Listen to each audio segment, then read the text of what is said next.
Ternyata Brigadir Esko sempat duel dengan Brigadir Rizka, korban dianiaya sampai tewas.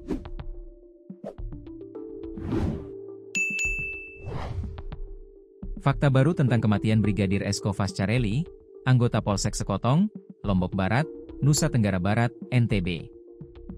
Berdasarkan hasil penyidikan, Brigadir Esko sempat terlibat duel dengan sang istri, Brigadir Rizka.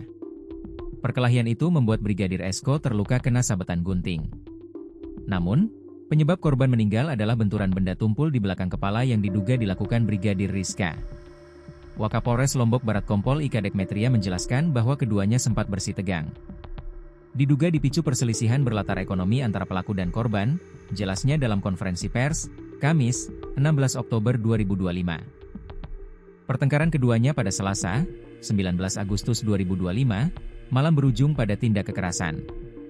Dalam reka ulang adegan sebelumnya, Rizka memperagakan adegan pemukulan yang mengarah ke kepala belakang Esko. Berujung kekerasan yang mengakibatkan korban mengalami luka serius dan meninggal, ucap Kadek. Tak hanya itu, keduanya sempat berkelahi sehingga Esko juga mengalami luka akibat benda tajam. Barang bukti gunting yang diduga digunakan untuk melukai Esko sudah disita. Kasat Reskrim Polres Lombok Barat AKP Lalu Eka Arya Mardiwinata menjelaskan bahwa penyebab korban meninggal karena benturan benda tumpul di belakang kepala. Meski demikian, barang bukti benda tumpul yang digunakan untuk memukul kepala belakang Esko belum ditemukan. Satu sudah kami sita, sajam dan satu lagi masih kita cari, jelas Eka. Setelah Esko tidak sadarkan diri, tubuhnya kemudian dibawa ke kebun di belakang rumah. Selanjutnya di bagian leher dikaitkan seutas tali nilon warna biru untuk mengesankan bahwa korban seolah-olah bunuh diri.